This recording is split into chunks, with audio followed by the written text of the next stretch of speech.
tamasiardevolka tsy janonitsony ka veloma mavesavesatrano apetrako anao leo mifitetaka am'tany ao ka leo mba hiakatrambony ary aina amin'ny fiaina tsy mamiratra sy vaovao rofotra volotambavelo sisana velany fahotana ho tina fony tenako efa reraka sy mahi hatramin'ny masoko aza no voarakotry ny azy ny fajambana tsy nahita ny araky fandrika kendrenitody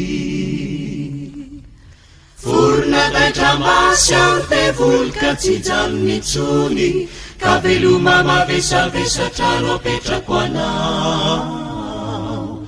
leo mifitetaka am'tany ao ka leo mba hiakatrambony ary aina amin'ny fiaina tsy mamiratra sy vaovao rofotra vorotambavelo sisana velany fahotana ho tina fony tenako efa reraka sy mahi hatramin'ny masoko aza no voarakotry ny azy ny fajambana tsy nahita ny araky fandrika kendrenitody amantana tany foana toavandra ririniny anao satana raha tonikasany moliverina to anatoko indray fa ny aizina be taloha efa voaroka ny taratry ny azavana ahitako lalàna tsara zay makaly amin'ny ray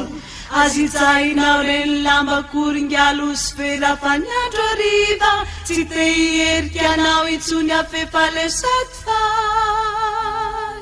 efinjano fare manako sy nikalo any hoan'ny fialatsiva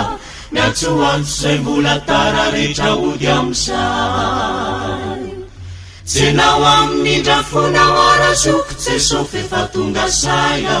atolorony tananao raisofavizana re mifalao raha tokaraisinao misady tsy maty fo amanaina ohatr'izay aho efa voatony tany anaty afobe jenao amin'indra fonao arazoko jesofy efa tonga saina atolorony tananao raisofavizana re mifalao raha tokaraisinao misady tsy maty fo amanaina ohatr'izay aho efa voatony tany anaty afobe